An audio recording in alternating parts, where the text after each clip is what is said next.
नमस्कार, मैं Ravindra Kumar Meena, assistant professor geography. आप सबका भूगोल की इस कक्षा में स्वागत है। हम इस कक्षा में बीए पाठ तृतीय की फर्स्ट पेपर विश्व का प्रादेशिक भूगोल का अध्ययन करते हैं। पिछली कक्षाओं से हम एशिया का धरातलीय स्वरूप एवं अववाह तंत्र पढ़ते आ रहे हैं। उसी क्रम में आगे हमने देखा कि शुरुआत में हमने विश्व के संदर्भ में एशिया को पढ़ा। उसके बाद एशिया की स्थिति और विस्तार की चर्चा की। फिर एशिया की कुछ प्रमुख विशेषताओं की बात की। फिर हमने नेक्स्ट टॉपिक में देखा कि एशिया को विविधताओं का महाद्वीप कहा जाता है।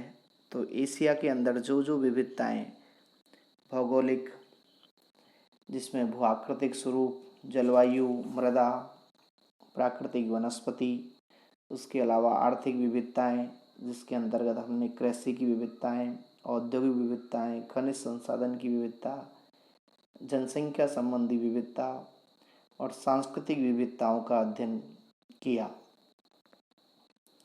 आज हम एशिया की भूगर्भिक संरचना का अध्ययन करेंगे कि geological structure of Asia. Asia महाद्वीप को अगर हम भूगर्भिक संरचना के आधार पर बांटते हैं तो 5 भूखंडों में बांटा गया है, जिसमें उत्तर के प्राचीन भूखंड, दक्षिण के प्राचीन भूखंड, नवीन मोड़दार पर्वत श्रेणियाँ, अवशेष भाग जो बच गए और नवीन अवसादी संरचना। मैप के द्वारा अगर हम इसको समझें तो ये एशिया महाद्वीप का जो मैप है, इसमें उत्तर का जो क्षेत्र है, रूस वाला क्षेत्र, कुछ यूरेशिया का पार्ट, ये उत्तर के प्राचीन भूखंड हैं, जबकि भारत और अरब का जो प्रायद्वीप है, ये दक्षिण के प्राचीन भूखंड हैं। भारत के ऊपर और चीन, रूस के नीचे से लेके मध्यवर्ती पर्वत जो श्रृंखला है वो नवीन मोड़दार पर्वत श्रेणियाँ हैं। इसके अलावा बीच बीच में जो भाग बच गए हैं वो सब अवशेषी प्रदेश हैं। तो ये एशिया महाद्वीप की भूगर्भिक संरचना है। इस मैप के द्वारा हम देख रहे हैं कि इंडोनेशियाई द्वीप समूह से लेके यूरेशिया पर्वत तक एशिया की भूगर्भिक संरचना 5 भागों में बटी हुई है। सबसे पहले हम बात करें कि उत्तर की प्राचीन भूखंड। एशिया महाद्वीप के उत्तरी भाग में प्राचीन जो चट्टानों की बात करते हैं हम, 4 प्रकार के भूखंड हैं जिनमें प्राचीन चट्टानें हैं। इन भूखंडों का निर्माण कैम्ब्रियन युग से पूर्व की रवेदार चट्टानों से हुआ है। जो प्राचीन युग था कैम्ब्रियन युग, उससे पहले की जो रवेदार चट्टान थी, उससे उत्तर के प्राचीन भूखंडों का निर्माण हुआ। और इन भूखंडों में भी 4 प्रकार के भूखंड हैं। यानी एशिया महाद्वीप के मैप को अगर हम देखें तो उत्तर का जो भाग है वो प्राचीनतम भूखंड है, वो भी 4 भागों में बटा हुआ है। एक रूसी प्लेटफॉर्म, दूसरा अंगारा लैंड, तीसरा सोडियन मैसिव, चौथा चीनी मैसिव।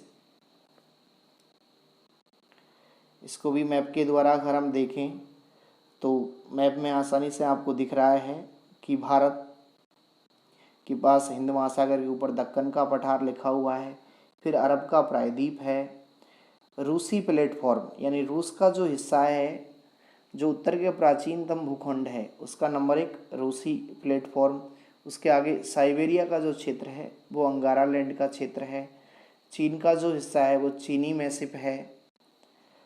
उसके नीचे दक्षिण चीन सागर है, फिर जापान है।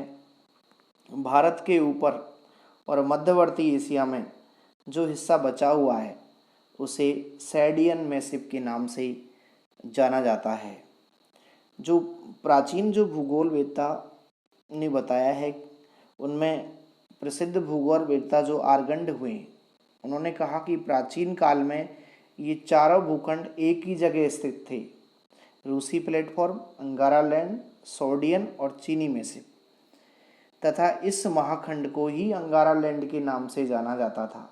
अर्थात वैगनर का जो महाद्वीपीय विस्थापन सिद्धांत है, उसमें उन्होंने जो पेंजिया की कल्पना की कि पेंजिया दो हिस्सों में टूटा, एक अंगारा लैंड और एक गोंडवाना लैंड। तो ये अंगारा लैंड के ही हिस्से हैं चारों। भूगर्भिक हलचल के कारण यह महाभूखंड अंगारा लैंड भ्रंशित हो गया, टूट गया और उससे 4 भूखंड बन गए। इनमें आग्नेय, ग्रेनाइट, नीस तथा शिस्ट की मुख्य चट्टानें हैं।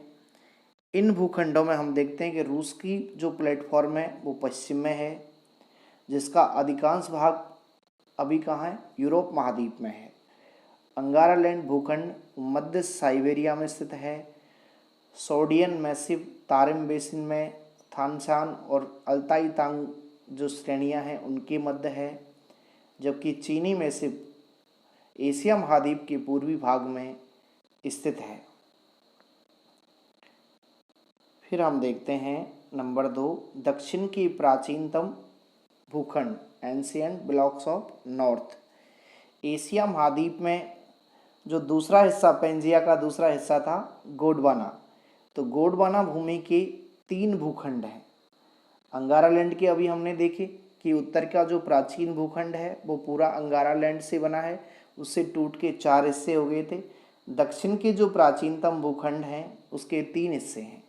नंबर 1 अरब का प्रायद्वीप, नंबर 2 भारतीय प्रायद्वीप और नंबर 3 हिंदू चीनी प्लेटफॉर्म।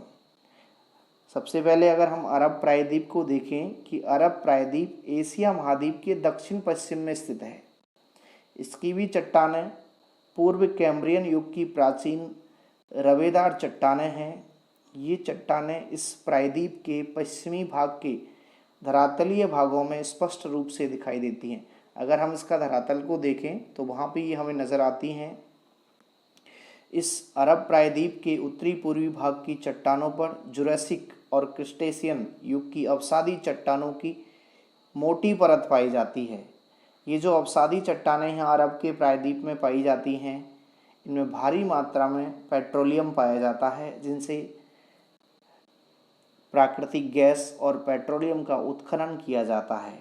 ये अवसादी चट्टानों की वजह से ही अरब का जो प्रायद्वीप है, अरब की जो कंट्री हैं, सऊदी अरब, उसके आसपास के जो जितने भी अरब की कंट्रीज़ हैं, वहाँ पे दुनिया में सबसे ज़्यादा पेट्रोलियम का उत्पादन किया जाता है। ये अरब का प्रायद्वीप। फिर है भारतीय प्रायद्वीप। भारतीय प्रायद्वीप में भारत और श्रीलंका का अधिकांश भाग सम्मिलित है। भारतीय प्रायद्वीप भी अरब प्रायद्वीप की तरह कठोर और प्राचीन रवेदार चट्टानों से ही गोंडवाना लैंड का ही भाग है। इसकी भी चट्टानें उसी समय की हैं। भारतीय प्रायद्वीप की अगर ढाल को देखें हम, जब भारत का भूगोल पढ़ते हैं तो भारत की अधिकांश नदियां पश्चिम से पूरब की ओर बंगाल की खाड़ी में गिरती हैं। तो इस भारतीय प्रायद्वीप का जो ढाल है वो पूरब की ओर है। इस प्रायद्वीप के उत्तर पश्चिम भाग में दक्कन के पठार पर एक लावा की मोटी परत है, जो क्रिस्टेशियन काल में जो लावा उत्खनन हुआ था पृथ्वी से, वो इस जगह पे जम गया। गोंडवाना काल की बात करें हम, गोंडवाना क्रम में ही, तो दामोदर और गोदावरी जो नदी घाटी है उसके सहारे ये लावा क्षैतिज रूप से बिछा हुआ है। नंबर 3 दक्षिण के प्रायद्वीपीय भूखंड में हिंदू चीनी प्लेटफॉर्म। यह एशिया महाद्वीप के दक्षिण पूर्व में स्थित वही प्राचीन रवेदार कायांतरित चट्टानों से निर्मित पठारी भाग है। 3 प्रकार की चट्टान होती हैं, आग्नेय, अवसादी और कायांतरित। कायांतरित वो चट्टानें हैं जो मॉडिफाई हो जाती हैं, जो जिनको रूपांतरित चट्टान भी कहते हैं। अर्थात इनकी पहले कोई अलग प्रकार की शैली थी, पर अभी ये रूपांतरित होके कायांतरित चट्टानों में बदल गई है। उत्तरी अंगारा लैंड, ऐसे कहते हैं कि उत्तरी अंगारा लैंड और दक्षिणी गोंडवाना लैंड, इन दोनों के बीच में पहले एक सागर हुआ करता था, जिसे टेथिस सागर के नाम से जाना जाता था। दोनों से अंगारा लैंड और गोंडवाना लैंड का जब वहाँ दबाव पड़ा तो उसकी वजह से हिमालय पर्वत श्रृंखला का निर्माण हुआ है। ये नवीन मोड़दार पर्वत श्रेणी अंगारा लैंड और गोंडवाना लैंड की आपस में एक दूसरे की ओर खिसकाव की वजह से बनी है और इसकी उत्पत्ति टर्सरी काल में हुई है। जितने भी विद्वान हैं वो मानते हैं कि हिमालय की उत्पत्ति जो है वो टर्सरी काल में हुई है। फिर आगे नवीन मोड़दार पर्वत श्रेणियाँ। एशिया महाद्वीप के मध्य भाग में टर्सरी काल की नवीन मोड़दार पर्वत श्रेणियों का क्रम है। इन पर्वत श्रेणियों का निर्माण टर्सरी काल से पहले मेसोजोइक महाकाल के अंतिम समय में ही प्रारंभ हो गया। ऐसा माना जाता है कि इओसिन, ओलिगोसिन, प्लायोसिन और प्लीस्टोसिन काल तक हिमालय का निर्माण चलता रहा। इस पर्वतीकरण की हलचल को हम टर्सरी हलचल के नाम से जाना जाता है। अगर हम इसको विस्तार से देखें तो जितने भी भूगोलवेत्ता हैं उनका मत है कि प्राचीन काल में अंगारा लैंड नाम का एक उत्तरी महाखंड था और गोंडवाना लैंड नाम का एक दक्षिणी महाखंड था। यानी वैगनर साहब जो बताते हैं कि महाद्वीपीय विस्थापन में एक महाद्वीप था पेंजिया और एक महासागर था पैथालांसा। जब पेंजिया का विखंडन हुआ तो उसके बीच एक विशाल भूसन्नति बन गई जो जिब्राल्टर से लेकर पूर्व एशिया तक फैली हुई थी और इस भूसन्नति को प्राचीन भूगोलवेत्ताओं ने टेथिस सागर कहा था। एशिया के पश्चिम और मध्य भाग में आज भी इसके अवशेष हैं जिसमें भूमध्य सागर, काला सागर, कैस्पियन सागर, अरब सागर के रूप में ये सब अवशेष उस टेथिस सागर के ही हैं। जब दोनों महाखंड एक दूसरे के करीब आए तो ये महासागर सिकुड़ गया और इसके तलछट का जमाव है वो ऊपर उठ के उससे हिमालय पर्वत का निर्माण हो गया। फिर है आगे नवीन अवशेष भाग। इसके अंतर्गत वे सभी क्षेत्र सम्मिलित होते हैं। अवशेष का मतलब जिनसे कुछ नहीं बना या शेष रह गए, जो उत्तर और दक्षिण की मोड़दार पर्वत श्रेणियों के बीच स्थित हैं। यानी उत्तर और दक्षिण की जो पर्वत श्रृंखला है उनके बीच का जो भाग है वो रेसिडुअल पार्ट है। इस भाग में मिलने वाली चट्टानों का निर्माण पुराजीवी कल्प और मध्यजीवी कल्प में हुआ। एशिया का यह भाग जो है वो कैलेडोनियम और हर्सियन युग की रचनाओं का क्या है, प्रधान क्षेत्र रहा है। फिर इसी भाग में आगे एशिया की भूगर्भिक संरचना में नवीन अपसादी चट्टानें। एशिया में टर्सरी काल के बाद नदी अपर्दन, नदियों ने जो अपर्दन किया तो उससे विशाल मैदानों की उत्पत्ति हुई। जैसे भारत में हम पढ़ते हैं कि सिंधु, गंगा और ब्रह्मपुत्र का उपजाऊ मैदान। इसके अलावा एशिया में हांगहो, यांगटिसिकांग, सिकांग, इरावदी, मिकांग, दजला, फरात, ओबे, येनेसी और लीना जैसी प्रमुख नदियों के यहाँ मैदान हैं। एशिया की नदी घाटियों के इन उपजाऊ मैदानों में आदि संस्कृतियों का उदय हुआ। ये नवीनतम मैदान हैं जो विश्व के घने बसे भूभागों में जाने जाते हैं। इनको नवीन अवसादी संरचना के नाम से भी जाना जाता है। ये एशिया महाद्वीप की भूगर्भिक संरचना के बाद हम पढ़ते हैं एशिया महाद्वीप का अववाह तंत्र, ड्रेनेज सिस्टम। अववाह तंत्र का मतलब नदियों का क्षेत्र या नदियों का संपूर्ण क्षेत्र जिसमें नदियों को वहाँ से पानी मिलता है। तो एशिया का जो अववाह क्षेत्र है, एशिया महाद्वीप की अगर आप मैप पे लोकेशन देखते हैं तो हमने शुरुआत में बात की थी कि इसके उत्तर में आर्कटिक सागर है, इसके दक्षिण में हिंद महासागर है, इसके पूर्व में प्रशांत महासागर है, पश्चिम में कैस्पियन सागर और भूमध्य सागर है। यहाँ की जो मुख्य नदियाँ हैं वो आर्कटिक सागर, प्रशांत महासागर और हिंद महासागर में अपना जल गिराती है। यानी हम भारत का अववाह क्षेत्र पढ़ते हैं तो भारत में भी 3 प्रकार के अववाह क्षेत्र हैं। एक बंगाल की खाड़ी का अववाह क्षेत्र, अर्थात जो नदियाँ अपना जल बंगाल की खाड़ी में गिराती हैं वो बंगाल की खाड़ी के अववाह क्षेत्र में आती हैं। फिर अरब सागर का अववाह क्षेत्र, जो नदियाँ अपना जल अरब सागर में गिराती हैं वो अरब सागरीय अववाह क्षेत्र की नदियाँ कहलाती हैं। और कुछ नदियाँ होती हैं आंतरिक अववाह क्षेत्र की नदियाँ, जो वर्षा के मौसम में ही बहती हैं और पर्याप्त मात्रा में जब उनमें जल उपलब्ध होता है तो वो सागर के तट तक पहुंच जाती हैं, अन्यथा बीच में ही लुप्त हो जाती हैं। एशिया महाद्वीप की कुछ नदियां जो अपना पानी समुद्र तक नहीं पहुंचा पाती और आंतरिक भाग में विलीन हो जाती हैं, वो आंतरिक अववाह क्षेत्र के अंतर्गत आती हैं। सबसे पहले हम इसमें देखें कि हिंद महासागरीय अववाह क्षेत्र। हिंद महासागरीय अववाह क्षेत्र में दजला फरात जो नदी है इराक के अंदर, वहाँ से लेके और पूर्व के मलेशिया तक का जो अववाह क्षेत्र है, इस क्षेत्र की संपूर्ण नदियाँ अपना जल हिंद महासागर में गिराती हैं, इसलिए इसे हिंद महासागरीय अववाह क्षेत्र के नाम से जाना जाता है। इस क्षेत्र की प्रमुख नदियाँ हैं दजला फरात। जो दजला फरात को अगर हम देखें तो यह नदी पूर्वी टर्की यानी कि आर्मेनिया से निकलती है, और दजला नदी मध्यवर्ती टर्की से निकल के फरात में जो बसरा है, इराक का जो शहर है, वहाँ इन दोनों मिलती हैं। फिर ये दोनों वहाँ इराक में सत अल अरब के नाम से बहती हुई फारस की खाड़ी में गिर जाती हैं। प्राचीन जो मेसोपोटामिया की सभ्यता थी वो इन्हीं नदियों के किनारे पर विकसित हुई थी। इराक के जो दो शहर हैं मोसुल और बगदाद, इसी नदी के किनारे पे हैं। फिर देखें हम भारत के साथ में जब पाकिस्तान भारत का अध्ययन करते हैं तो यहाँ सिंधु नदी का अववाह क्षेत्र। सिंधु नदी भारतीय प्रायद्वीप की विशाल नदियों में शामिल है या सबसे विशाल नदी है।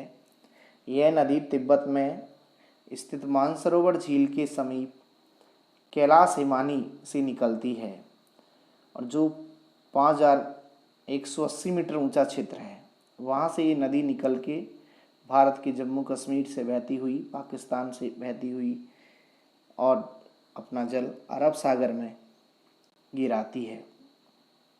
इसके दाईं ओर से श्योक, गिलगित और काबुल नदी मिलती हैं। सिंधु की कुल लंबाई की हम बात करें तो 2897 किलोमीटर लंबी ये नदी है, और इसका ज़्यादातर जो अववाह क्षेत्र है वो पाकिस्तान में है।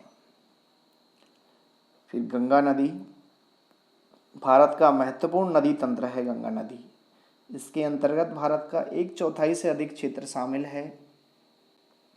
इसका विस्तार 8,38,200 वर्ग किलोमीटर है।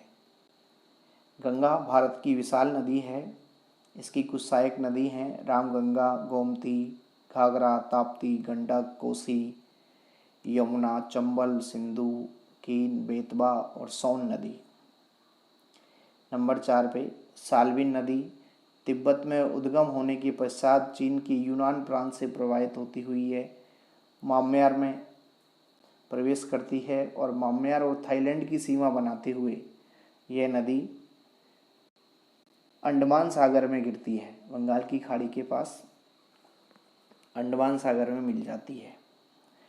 5वीं बड़ी नदी हिंद महासागरीय अववाह क्षेत्र की इरावती नदी है, जो म्यांमार की सबसे प्रमुख नदी है। यह माली और मई नदियों से मिलकर बनती है। हैजांडा के निकट इसका जल कई धाराओं में विभक्त हो जाता है। जब किसी नदी का जल समुद्र के किनारे पर कई धाराओं में विभक्त हो जाता है तो वहाँ पे विस्तृत डेल्टा बनता है। जैसे गंगा नदी का डेल्टा, जो सुंदरबन का जो क्षेत्र है, बंगाल का क्षेत्र है, वहाँ पे विशाल डेल्टा है। ऐसे ही इरावती का विशाल डेल्टा है, और ये अपना जल बाद में अंडमान सागर में गिरा देती है। इसी हिंद महासागरीय अववाह क्षेत्र की एक और नदी है चाऊ फ्राया नदी, थाईलैंड की प्रमुख नदी है, और ये अपना जल बंगाल की खाड़ी में गिराती है। ये सारी जो नदियां हैं हिंद महासागरीय अववाह क्षेत्र की नदियां हैं। इसके बाद हम देखते हैं कि प्रशांत महासागरीय अववाह क्षेत्र की नदियां। इस अववाह क्षेत्र में बहने वाली नदियां मध्य एशिया की उच्च भूमि से निकलती हैं और पूरब की ओर प्रशांत महासागर में गिरती हैं, जिसमें प्रमुख नदी हांगहो, यांगटिसिकांग, सिकांग, मिकांग, मीनाम, रेड और आमूर जैसी नदियां हैं। इस क्षेत्र की सबसे बड़ी जो नदी है चीन में यांगटिसिकांग नदी है, जिसकी लंबाई 5,664 किलोमीटर है। दूसरी बड़ी नदी हांगहो है, जो चीन के विशाल उत्तरी मैदान, चीन के अगर विशाल उत्तरी मैदान को हम देखें तो वो हांगहो नदी के द्वारा लाई गई अवसादी मिट्टी से निर्मित मैदान है। इस प्रदेश में मानसून के सीजन में पर्याप्त वर्षा होने के कारण यह नदी जल से सदैव भरी रहती है, नित्यवहानी नदी है। और हांगहो नदी को चीन का शोक भी कहते हैं, क्योंकि इसमें बहुत घातक बाढ़ आती है और सदा इससे बाढ़ का प्रकोप चीन में बना रहता है। ये प्रशांत महासागरीय क्षेत्र की नदियां हैं। इसके बाद सिकोंग नदी है, जो दक्षिण के चीन में प्रवाहित होती है, लगभग 2650 किलोमीटर लंबी है। चीन के उत्तरी पूर्वी भाग की प्रमुख नदी आमूर है। ये प्रशांत महासागरीय अववाहित क्षेत्र है। ये देखें, अगर हम इस मैप को सही से एशिया महाद्वीप के को, तो ऊपर में हम आर्कटिक सागर और काला सागर है, फिर यूरोप है, पूर्व में प्रशांत महासागर है, बीच से देखें तो कर्क रेखा गुजर रही है और ये नदियां हैं दजला, फरात, अरब की प्रायद्वीप के ऊपर, नीचे अदन की खाड़ी। भारत के देखें नर्मदा, गोदावरी, महानदी, कृष्णा, कावेरी, रावी, सिंधु, गंगा। अफगानिस्तान में काबुल, उसके ऊपर आमू, सरदरिया, हिमालय पर्वत के ऊपर तिब्बत, बेकाल की झील, यांगटिसिकांग नदी, हांगहो नदी, मिकांग नदी, बोर्नियो, जावा, सुमात्रा। ये एशिया महाद्वीप का नक्शा है, जिसमें कुछ प्रमुख नदियां आपको दिखाई गई हैं। आप अपनी एटलस में इनको और ध्यान से देखें। फिर आगे है इसमें, इसके उत्तरी भाग है एशिया महाद्वीप का, उसको आर्कटिक महासागरीय अववाहित क्षेत्र के नाम से जाना जाता है, क्योंकि एशिया महाद्वीप के उत्तर में आर्कटिक महासागर है। यह सबसे बड़ा अववाहित क्षेत्र है। इसके अंदर ओबे, येनेसी और लीना जो नदियां हैं वो आर्कटिक महासागर में गिरने वाली प्रमुख नदियां हैं। ये नदी एशिया के विशाल उत्तरी मैदान में बहती हुई और आर्कटिक महासागर में गिर जाती हैं। आर्कटिक महासागर आपको पता है कि वर्ष के अधिकांश भागों में वहाँ पे बर्फ जमी रहती है। अधिकांश भाग वहाँ पे हिमाच्छादित होते हैं, तो नदियों के मुहाने पे गिरने से पहले वहाँ पानी फैल जाता है, जिसके कारण नदी बेसिन और समुद्र के पास में दलदली क्षेत्र बन जाता है। ये इस आर्कटिक महासागरीय अववाहित क्षेत्र की खास विशेषता है। यहाँ वर्ष भर हिम रहती है, इसलिए आसपास इस तट पे कोई भी बंदरगाह नहीं है, जिसके कारण इस क्षेत्र का आर्थिक दृष्टि से कोई महत्व नहीं है। अगर हम एशिया महाद्वीप की और अववाहित क्षेत्रों की बात करें तो वो आर्थिक दृष्टि से भी महत्वपूर्ण है, लेकिन आर्कटिक महासागरीय अववाहित क्षेत्र आर्थिक दृष्टि से महत्वपूर्ण नहीं है। नंबर 4 पे हम देखें कि आंतरिक अववाहित क्षेत्र, यह प्रदेश हमने पहले चर्चा की कि आंतरिक अववाहित क्षेत्र वो होता है जिसकी नदियां वहीं लुप्त हो जाती हैं। अगर हम एशिया महाद्वीप के बारे में देखें तो यह प्रदेश एशिया का जो मध्यवर्ती भाग है, अगर आप एटलस में देखोगे तो अनातोलिया से पूर्व में मंचूरिया तक ये विस्तृत है।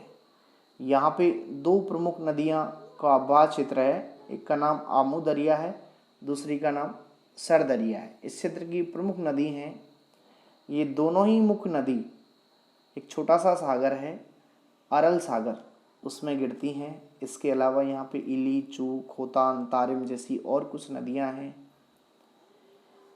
इस अववाहित क्षेत्र की नदियों का जो खास विशेषता है, आंतरिक अववाहित क्षेत्र है उसकी नदियों की खास विशेषता ये है कि इनका अस्तित्व जो है वो पर्याप्त वर्षा पर निर्भर करता है। अगर इन नदियों को पर्याप्त जल प्राप्त हो जाता है तो ये नदियाँ आंतरिक सागर या फिर पास में कोई झील है वहाँ गिर जाती हैं। अगर इनको पर्याप्त जल अर्थात वर्षा कम हुई तो इनको पर्याप्त जल नहीं मिलेगा, तो ये नदियाँ जो रेतीले भाग हैं या शुष्क प्रदेश हैं, शुष्क क्षेत्र हैं, उनमें विलीन हो जाती हैं।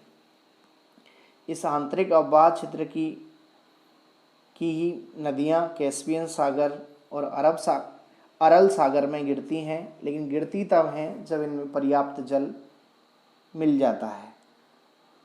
इसके बाद हम देखें कि एशिया के प्रमुख आंतरिक जल स्रोत। अभी हमने एशिया का आबाद क्षेत्र देखा, उससे पहले हमने भूगर्भिक संरचना देखी। अब एशिया के प्रमुख आंतरिक जल स्रोत, आंतरिक का मतलब जो महाद्वीप के अंदर हैं पूर्णतया, जिसमें मृत सागर का नाम आपने सुना हुआ कि दक्षिण जो पश्चिम एशिया है उसमें खारे पानी की ये झील है। इजराइल एक छोटा सा देश है और जॉर्डन उनके बीच स्थित है। इसकी खास विशेषता ये है कि जो औसत समुद्र तल है उससे 408 मीटर नीची है।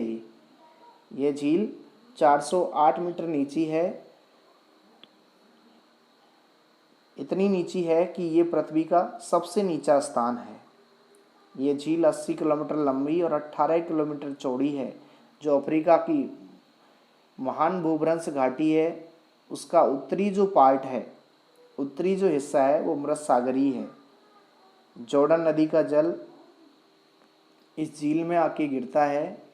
इस झील के अंदर पोटास, ब्रोमीन, जिप्सम, नमक और अन्य रासायनिक पदार्थ बहुत ज़्यादा मात्रा में पाए जाते हैं।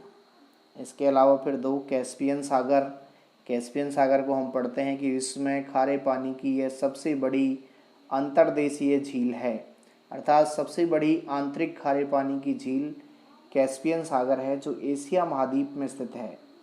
इस झील के पश्चिमी भाग में अजरबैजान और रूस है, तो उत्तर पूर्व में कजाकिस्तान, पूर्व में तुर्कमेनिस्तान है, तो दक्षिण में ईरान है। ये लोकेशन आप अपने एटलस में देखें। कैस्पियन सागर अंतर्देशीय जलमार्ग उपलब्ध करवाता है। जब हम महासागरीय जलमार्गों की चर्चा करते हैं तो उसमें अटलांटिक महासागर का जो उत्तरी दिशा का जो जलमार्ग है उसके अंदर अमेरिका का से चला हुआ जहाज़ कैस्पियन यहाँ से अटलांटिक महासागर, फिर भूमध्य सागर, उसके बाद बाल्टिक, स्वेत, काला सागर और कैस्पियन सागर के रूस के आंतरिक हिस्सों तक पहुँच जाता है। तो कैस्पियन सागर प्रमुख अंतर्देशीय जलमार्ग है। फिर है टोनले सैप झील, पश्चिमी कंबोडिया में स्थित है ये झील और ये दक्षिण पूर्वी एशिया की सबसे बड़ी झील है। कंबोडिया के लिए इसका आर्थिक महत्व है। यहाँ मत्स्याखेट किया जाता है। मानसून के समय इसका आकार विस्तृत हो जाता है क्योंकि मानसून के सीजन में इस क्षेत्र में पर्याप्त वर्षा होती है। फिर जापान की कुछ पानी की झीलें हैं। फिर भूमध्य सागरीय अववाह क्षेत्र, इस अववाह क्षेत्र में कोई विशाल नदी नहीं है। एशिया महाद्वीप के पीछे का जो पार्ट है वो भूमध्य सागरीय अववाह क्षेत्र कहलाता है। इस क्षेत्र के अंदर बहने वाली नदियाँ बहुत छोटी हैं। एशिया के दक्षिण पश्चिम देशों की नदियाँ इस भूमध्य सागर में गिरती हैं। इस अववाह क्षेत्र का विस्तार Turkey, Cyprus, Lebanon, Israel, Jordan आदि देशों तक विस्तृत है। ये कुछ एशिया के प्रमुख आंतरिक जल स्रोत हैं। एशिया महाद्वीप का जो धरातलीय स्वरूप और अववाह तंत्र की हम पिछले 2-3 पार्ट से चर्चा कर रहे थे वो आज पूरा हो गया। हमने इसकी भूगर्भिक संरचना और इसका अववाह क्षेत्र पढ़ लिया। आप इसको अच्छे से एटलस पे देख लें और इसको बहुत अच्छे से समझ लें। फिर हम अगले चैप्टर में एशिया की जलवायु, प्राकृतिक वनस्पति एवं मृदा अर्थात climate, natural vegetation and soil of Asia का अध्ययन करेंगे। तब तक धन्यवाद।